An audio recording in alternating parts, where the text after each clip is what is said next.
Hello students, good morning. मैं आपकी Shweta ma'am, MS academy secondary school Ajmer से। बच्चों, हमारा साइंस में चैप्टर सेल चल रहा है, जिसमें आज हम स्टडी करेंगे। हमारा आज का टॉपिक है साइटोप्लाज्म।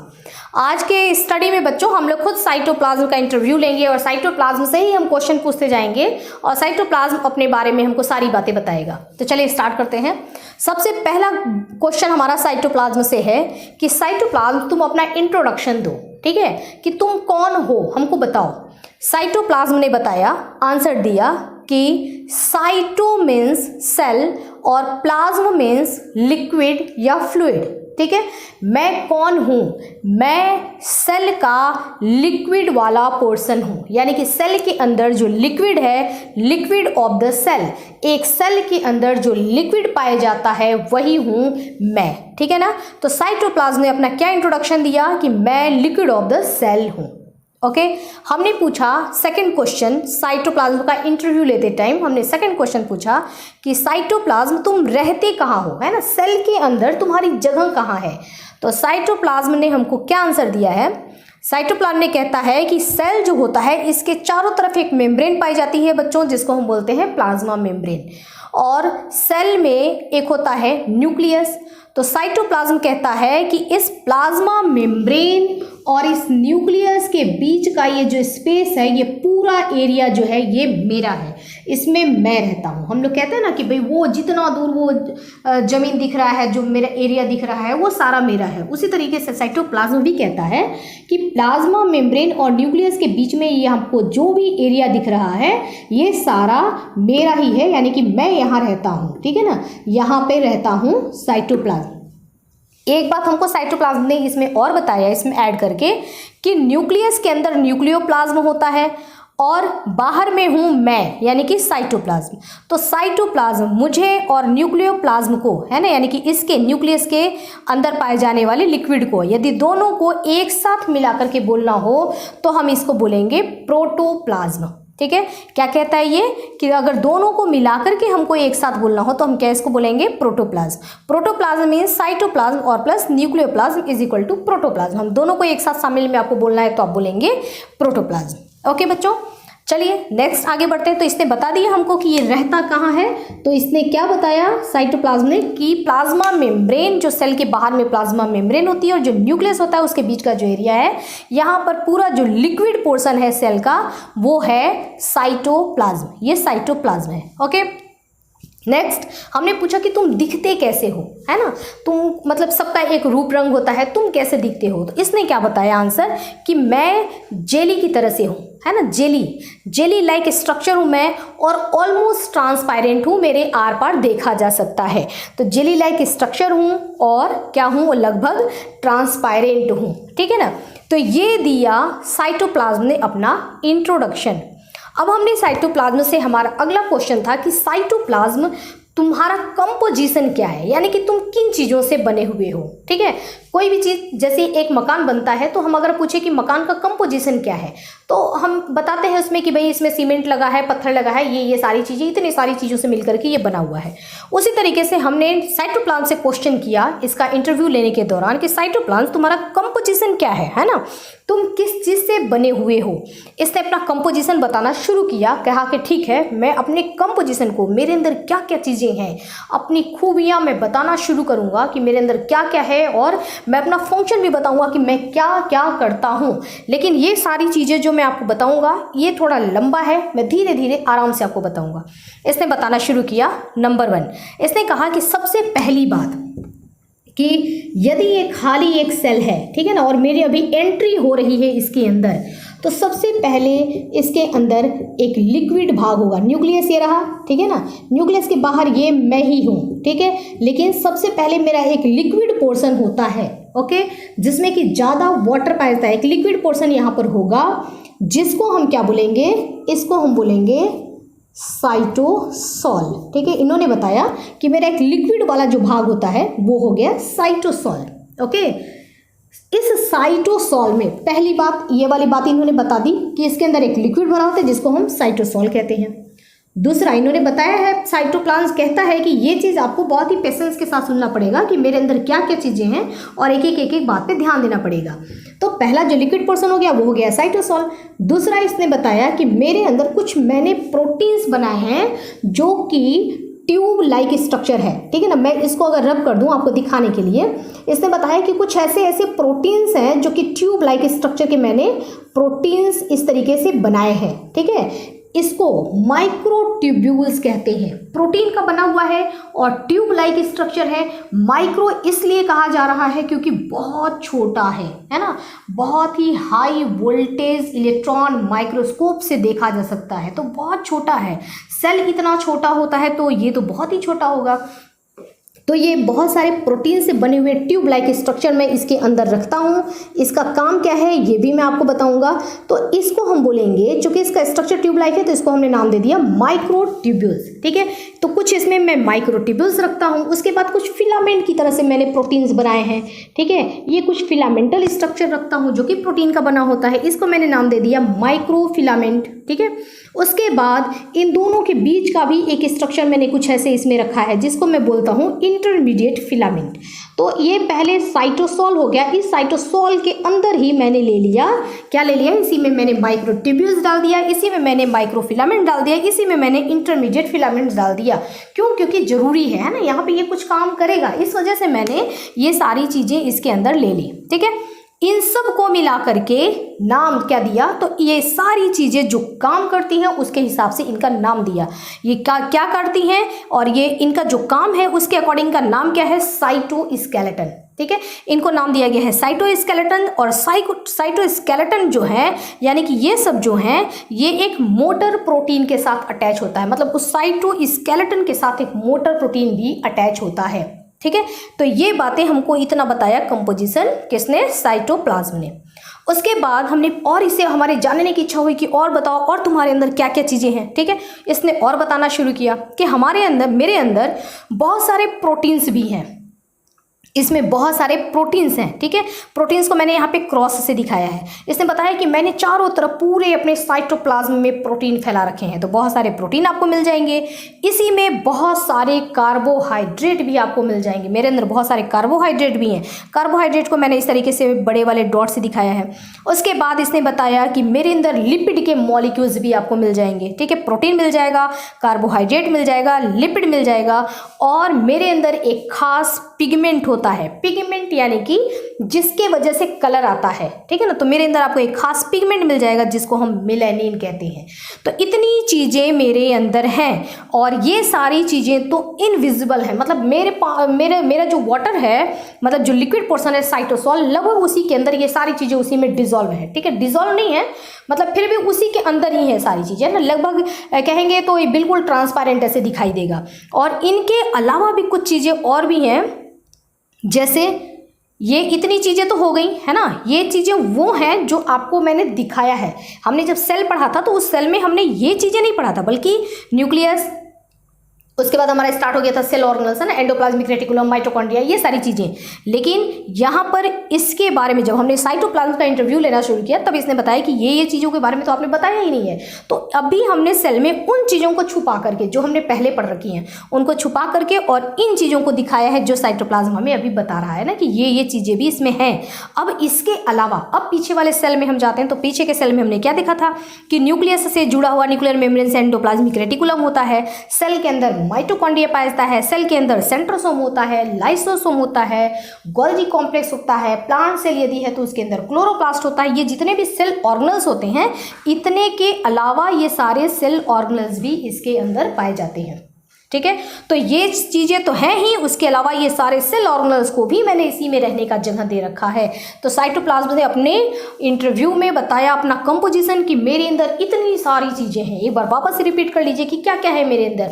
साइटोप्लाज्म ने बताया कि सबसे पहले एक लिक्विड पोर्शन है जिसको मैं साइटोसोल कहता हूँ, ठीक है। उसी में मैंने सारी चीज़ें, उसमें माइक्रोट्यूब्यूल्स, माइक्रोफिलामेंट यानी कि साइटोस्केलेटन रख रखा है। साइटोस्केलेटन के साथ मैंने मोटर प्रोटीन को अटैच कर दिया है ना। क्या करता है और क्यों रखा है, कोई भी इसमें फालतू चीज़ें नहीं है ना, जो भी है वो जरूरी है, इस वजह से ही रख रखा है। उसके अलावा मैंने इसी में प्रोटीन, कार्बोहाइड्रेट, लिपिड, और एक पिगमेंट जो है वो मिलेनिन है ना, ये सारी चीज़ें मैंने इसके अंदर रख रखे हैं। उसके अलावा अब सारे हमारे सेल ऑर्गेनल्स, जितने भी सेल ऑर्गेनल्स पाए जाते हैं सेल के अंदर, वो सारी चीज़ें भी इसमें हैं। तो ये बता दिया इसने अपना कंपोजिशन। ठीक है, अब हम बात करेंगे इसके फंक्शन की। ठीक है ना, कि ये करता क्या है। हमने अगला क्वेश्चन पूछा कि अभी आपने बताया कि ये चीज़ें सारी हैं, और आपने हमको ये भी बताया कि ये चीज़ें जो हैं इसमें कोई भी फालतू चीज़ नहीं है, सारी ही चीज़ें यूज़ में लेते हैं। ठीक है, तो अब एक एक का काम भी बताते चलिए कि जो अब चीज़ें आपने बताया इसमें आपने इसको क्यों रख रखा है। ठीक है ना, इसने ये क्या काम करता है। तो चलिए अब हम बात करते हैं इसके काम की। अब साइटोप्लाज्म ने जब काम बताना शुरू किया तो काफ़ी इंटरेस्टिंग इसका काम है। अब देखते चलिए, इसने पहला बताया माइक्रोट्यूब्यूल्स के बारे में, यानी कि साइटोस्केलेटन। नाम से ही लग रहा है कि साइटोस्केलेटन। स्केलेटन मतलब क्या होता है, एक हड्डी का ढांचा। ठीक है, जैसे मैं कहूँ कि मैं खड़ी हूँ, कैसे है ना, हर एक इंसान खड़ा है कैसे, क्योंकि उसके अंदर बोन्स है ना, बोन्स है जो कि सपोर्ट करते हैं, बॉडी को एक शेप देते हैं, जिसकी वजह से हम खड़े रहते हैं। यदि हमारे बॉडी से बोन को निकाल लिया जाए तो क्या किया जा सकता है, हमको आराम से कपड़े की तरह से फोल्ड करके उसको अलमारी में रखा जा सकता है ना। तो ये भी जो है यहाँ पे साइटोस्केलेटन, साइटो का मतलब सेल का, सेल के स्केलेटन के लिए पूरा सेल जो है वो भी एक शेप में खड़ी रहे। ठीक है, उसका जो शेप है वो शेप उसका बरकरार रहे, इसके लिए है ना उसके अंदर भी बोन्स की ज़रूरत होगी। तो उस बोन्स के लिए साइटोप्लाज्म ने बताया कि मैंने माइक्रोट्यूब्यूल्स, माइक्रोफिलामेंट और इंटरमीडिएट फिलामेंट को रख रखा है, ताकि जो है वो उनको एक सपोर्ट मिल सके, उनका शेप जो है वो प्रॉपर रहे। ठीक है, एक बात इन्होंने ये बताया। फिर हमने इनसे क्वेश्चन पूछा कि अच्छा मोटर प्रोटीन आपने क्यों रख रखा है, वो क्या करेगा। तो इसका जवाब काफ़ी शानदार मिला हमको। इन्होंने बताया साइटोप्लाज्म ने कि देखिए ये चीज़ें हमारे अंदर है ना, प्रोटीन है, कार्बोहाइड्रेट है, लिपिड है, पिगमेंट है, ये सारी चीज़ें मेरे अंदर हैं, और भी इसके अलावा भी बहुत सारे एंजाइम्स वगैरह भी हैं। अब क्या है कि जैसे इसने एक एग्जांपल देकर बताया साइटोप्लाज्म ने कि मान लीजिए कि आपने एक ग्लास ले लिया, उस ग्लास में आपने पानी ले लिया, पानी लेकर के उसमें आपने 2 चम्मच चीनी मिला दिया। ठीक है, अगर आपने 2 चम्मच चीनी मिला करके और ऐसे ही उसको सर्व कर दिया, ठीक है ना, सबको सर्व कर दिया, अगर अब उसको हम टेस्ट करते हैं तो हमको ऊपर तो वो फीका लगेगा एकदम। ठीक है, और जब हम एकदम बॉटम में जाने लगेंगे तो हमको जहाँ पर शुगर है वहाँ पे हमको मिठास महसूस होगा, और नीचे बिल्कुल मीठा है, ऊपर एकदम फीका है ना, यानी कि चीनी जो है वो यूनिफॉर्मली पूरे वाटर में डिस्ट्रीब्यूटेड नहीं है ना, यानी कि चीनी पूरी तरीके से पूरा पानी में घुला हुआ नहीं है। इसने भी एग्जाम्पल दे करके यही बताया। ठीक है ना, साइटोप्लाज्म ने इसने कहा कि ये जो चीज़ें हैं, प्रोटीन, कार्बोहाइड्रेट, लिपिड और पिगमेंट और एंजाइम्स वगैरह, ये मेरे पूरे सेल में बराबर चारों तरफ घुले मिले रहें। ठीक है, यानी कि आप जब चीनी का जो हमारा ग्लास है, पानी और चीनी का, अगर एक चम्मच हम उठाएं और उस चम्मच को लेकर के उसको अगर हम स्टर कर देते हैं तो क्या होगा कि वो चीनी उसमें घुल जाएगा और पूरा सोल्यूशन क्या होगा, एक जैसा हो जाएगा। ठीक है, तो पूरा जब सोल्यूशन एक जैसा हो जाएगा तो अगर हम उसको टेस्ट करते हैं, अब ऊपर से हम उसको टेस्ट करें, मिडिल से टेस्ट करें या बॉटम से टेस्ट करें, हमको उसमें शुगर का टेस्ट क्या आएगा, मिठास जो है वो बराबर रहेगा।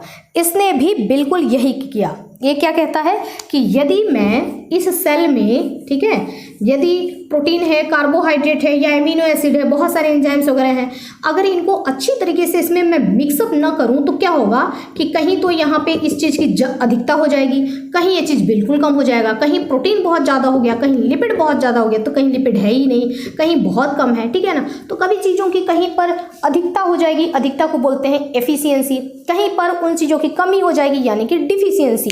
तो मटेरियल यूनिफॉर्मली पूरा डिस्ट्रीब्यूटेड नहीं होगा। ठीक है, कहीं पर ज़्यादा, कहीं पर कम, कहीं एफिशिएंसी, कहीं डिफिशियंसी। तो इसके लिए क्या किया जाएगा कि ये पूरा यूनिफॉर्मली बराबर मात्रा में सब जगह डिस्ट्रीब्यूटेड रहे, ताकि इसका यूज़ जो भी हमारे सेल ऑर्गेनल्स ये बेचारे हैं जो रह रहे हैं हम मेरे भरोसे, उनको इसका यूज़ एकदम प्रॉपर वे में मिल सके, सभी इसका इस्तेमाल कर सकें। इसलिए मैंने लगा रखा है मोटर प्रोटीन को। मैंने कहा है कि तुम मोटर स्टार्ट करो, यानी कि तुम काम करो चम्मच का, है ना, स्पून का काम करो, और ले करके इन सारी चीज़ों को पूरा इस साइटोसॉल में एकदम मिक्सअप रखो, यूनिफॉर्मली डिस्ट्रीब्यूटेड रखो। ठीक है, तो हमको साइटोप्लाज्म ने बड़ा ही ये इंटरेस्टिंग बता दिया कि माइक्रोट्यूब्यूल्स क्यों है, फिलामेंट क्यों है, इन चीज़ों के बारे में बता दिया। ओके, अब हमने साइटोप्लाज्म से नेक्स्ट हमने क्वेश्चन किया कि साइटोप्लाज्म में ये बताओ कि तुमने ये प्रोटीन, कार्बोहाइड्रेट, लिपिड, पिगमेंट, इन सब का भी जरा फंक्शन बता दो। एक एक बताना उसने शुरू किया कि प्रोटीन जो होता है, ठीक है, प्रोटीन का प्रोटीन सिंथेसिस है ना, यानी कि हम मेरे सेल के अंदर, मेरे साइटोप्लाज्म के अंदर राइबोसोम्स होते हैं जो कि प्रोटीन बनाते हैं। ठीक है। तो ये प्रोटीन बनाते हैं तो जाहिर सी बात है कि मेरे इसमें प्रोटीन यहाँ पर मौजूद मिलेगा। बाहर साइटोप्लाज्म में राइबोसोम होते हैं, ये प्रोटीन बनाएंगे तो यहाँ पर प्रोटीन तो मिलना ही है ना, तो इस वजह से मेरे साइटोप्लाज्म में प्रोटीन मौजूद होता है।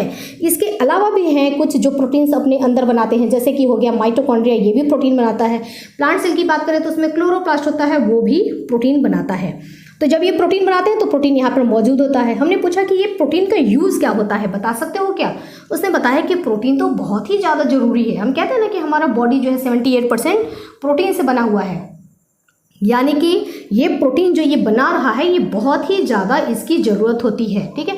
ये इसको हम बिल्डिंग ब्लॉक्स कहते हैं, यानी कि हमारी बॉडी को बनाने के लिए, एक्चुअल में इस सेल को बनाने के लिए भी जो ये प्लाज्मा मेम्ब्रेन बना है, ये माइटोकॉन्ड्रिया के बाहर में ये जो मेम्ब्रेन बना है ना, कंस्ट्रक्शन का काम करने के लिए प्रोटीन की सबसे ज़्यादा ज़रूरत होती है। जैसे हम कहें कि कोई मकान हमको तैयार करना है तो हमको सबसे पहले किन चीज़ों की जरूरत पड़ेगी? जो उसका बेसिक है कि पत्थर तो चाहिए ही चाहिए, है ना, पत्थर है या ईंट है वो हमको चाहिए ही। तो वही जो पत्थर कहो या ईंट कहो वो कौन है? प्रोटीन। प्रोटीन जो है वो बिल्डिंग ब्लॉक्स है, वो तो चाहिए ही, है ना। तो इसने बताया हमको यूज़ ऑफ प्रोटीन कि प्रोटीन बिल्डिंग ब्लॉक्स होते हैं। कोई भी सेल के अंदर मेम्ब्रेन वगैरह ये सारी चीज़ें स्ट्रक्चर बनाने के लिए हमको इसकी ज़रूरत पड़ती है, ठीक है। तो प्रोटीन सिंथेसिस का प्रोसेस कहाँ हो रहा है? इसी साइटोप्लाज्म के अंदर हो रहा है, यहीं पर प्रोटीन बन रहा है। इस वजह से मेरे अंदर प्रोटीन पाया जाता है, ठीक है ना। मैं अपने अंदर प्रोटीन रखता हूँ बराबर में डिस्ट्रीब्यूट करके, ताकि कहीं भी कुछ अगर वापस ज़रूरत पड़े, कहीं कुछ बने तो मैं इसको फटाफट इसको इस्तेमाल कर सकता हूँ। अच्छा, एक बात मैं अपनी तरफ से बता रही हूँ कि अगर बनता है हमारे बॉडी के अंदर, क्या होता है कि प्रोसेस बनने का, बिगड़ने का, कहीं बन रहा है तो कहीं टूट रहा है, ये प्रोसेस चलता रहता है। जब बनने का काम होता है तो इस प्रोसेस को हम कहते हैं एनाबोलिज्म। एनाबोलिज्म मतलब बनना, है ना। कोई चीज़ बन रहा है तो हम बोलेंगे एनाबोलिज्म का प्रोसेस हो रहा है, कोई चीज़ टूट रहा है तो हम बोलेंगे कैटाबोलिज्म का प्रोसेस हो रहा है। और दोनों को एक साथ मिलाकर के बोला जाए हमको कि टूट फूट हो रहा है, मरम्मत हो रहा है, टूट फूट हो रहा है, मरम्मत हो रहा है, मतलब टूट भी रहा है, बन भी रहा है। बनेगा तो एनाबोलिज्म, टूटेगा तो कैटाबोलिज्म, ठीक है। और दोनों को मिलाकर के एक साथ जो प्रोसेस होगा उसको हम बोलेंगे मेटाबोलिज्म। तो ये मेटाबोलिज्म का प्रोसेस हमेशा ही होता रहता है हमारी बॉडी के अंदर, हमको पता नहीं पड़ता है, हम आराम से अपना काम कर रहे हैं, लेकिन हमारे बॉडी के अंदर हमेशा ही धार धूड़, टूटना, बनना, ये सब चलता रहता है, ठीक है। तो एनाबोलिज्म, कैटाबोलिज्म, मेटाबोलिज्म चलता ही रहता है ये प्रोसेस। तो ये हो गया हमारा प्रोटीन के बारे में। अब हमने इनसे पूछा कि भाई कार्बोहाइड्रेट भी तुम अपने अंदर रखे हो, क्यों? तो इसने बताया कार्बोहाइड्रेट के बारे में कि कार्बोहाइड्रेट यानी कि ग्लूकोज, है ना। तो कार्बोहाइड्रेट जो होता है ये एनर्जी का सोर्स होता है, एनर्जी देता है। जैसे काम करेंगे तो काम करने के लिए एनर्जी की जरूरत पड़ेगी, इस वजह से मैं अपने इस साइटोप्लाज्म के अंदर कार्बोहाइड्रेट रखता हूँ, ठीक है। तो कार्बोहाइड्रेट जो होता है, ये कार्बोहाइड्रेट, सपोज करिए कि ये कार्बोहाइड्रेट है, ठीक है। जब ये कार्बोहाइड्रेट टूटता है, जब इसको तोड़ा जाता है, ठीक है ना, ऐसे ऐसे ऐसे हमने इसको तोड़ दिया, टुकड़े टुकड़े कर दिए।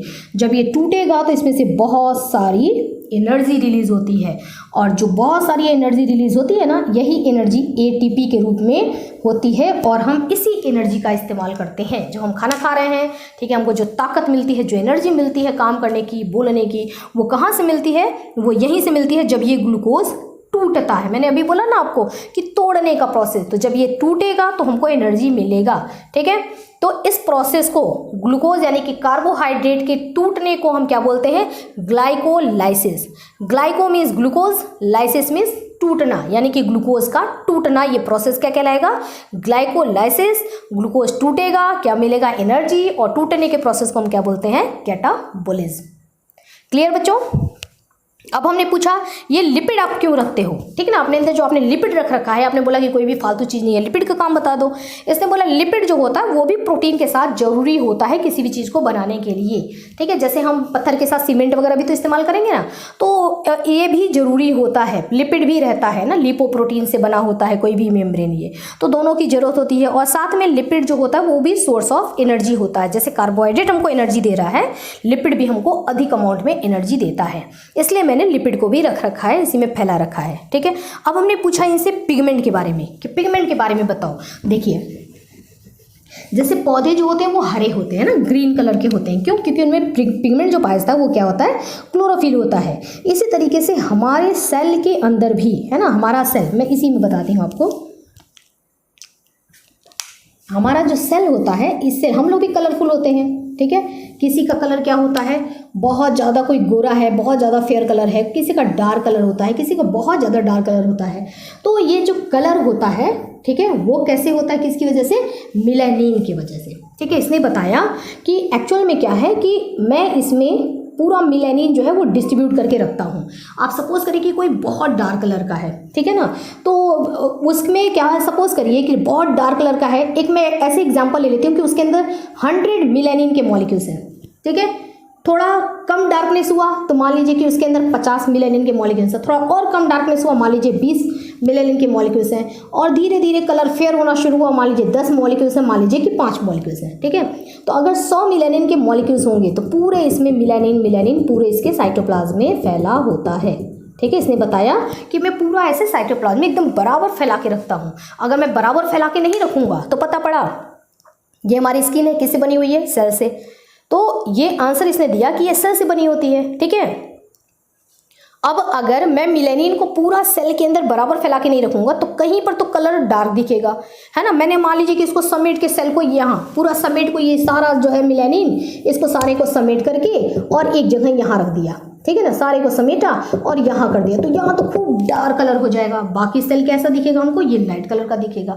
तो पूरा जो है सारे सेल एक जैसे बराबर एक कलर में दिखाई दे, हमारा स्किन एक कलर में दिखाई दे। ठीक है ना, इसके लिए ये पूरा बराबर फैलाता है, कलर के लिए नहीं, ये काम के लिए, इसके फंक्शन के लिए फैलाता है। सेल को इससे मतलब नहीं है कि आपका कलर क्या है ना, ये तो इसका काम है। मिलेनिन का बहुत बड़ा यूज़ होता है जिसकी वजह से ये सेल के अंदर पाया जाता है। तो ये इन्वायरमेंट पर डिपेंड करता है, ठीक है ना, कि कितना मिलेनिन होगा। अब ये 100 मिलेनिन के बारे में और हम बाद में बात करें कि किस चीज़ पर डिपेंड करता है। अगर 100 डरता है तो ये पूरा डार्क कलर, ठीक है ना। अब जैसे जैसे ये कम होता जाता है, ये कलर क्या देता है, ये ब्लैकिश कलर देता है, ठीक है ना, मिलेनिन।